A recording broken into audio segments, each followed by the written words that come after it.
So in a previous screencast, we talked about how to create this folder. So we start with a generic project folder like this that has all of these files in there.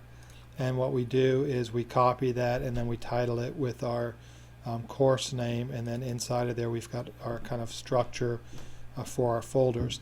Now I have an archive folder, and what I thought I'd do is kind of share a little about how I use the archive, and it kind of points to where I would think is a good idea when you're working with courses and you have multiple files. So let's go to PowerPoint. Let's say we're going to create, this is our course right here.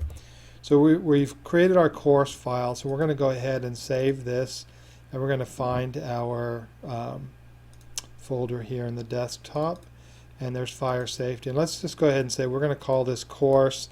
Now this is going to be, I'm doing this on the 30th, so we'll say 08 30 10, and then we'll do version 1. And you can come up with your own naming convention. We'll go ahead and hit save.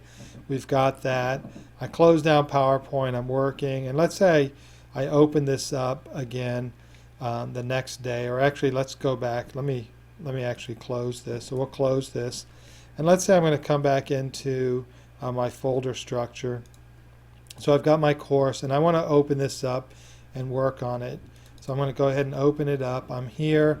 The first thing I'm going to do is I'm going to go ahead and save as again, and then I'm just going to call this version 2. I'll go ahead and save, and now I can do some work. I don't need to worry about accidentally messing up my work. And let's say I go through this again, and then I'm going to save this out as version 3 and blah blah blah, and I can keep going through that. Now when we actually look at the folder structure, what we notice now is we've got all these course files. And this is a point, our community team, we were talking about our own structure, and David Anderson made a good point about a place he worked at.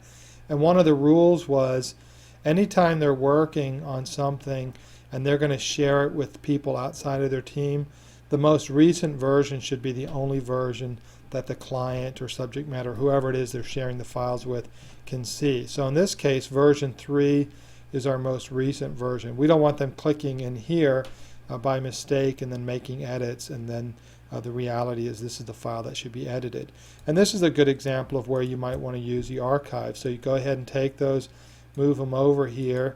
So this is the only version that's viewable, but if you need to go back and look at previous versions, and it could be anything, whether it's your graphics or whatever, all those things are available in your archives, but they're not necessarily the things that are front facing or the first thing that the subject matter experts or your clients are going to see.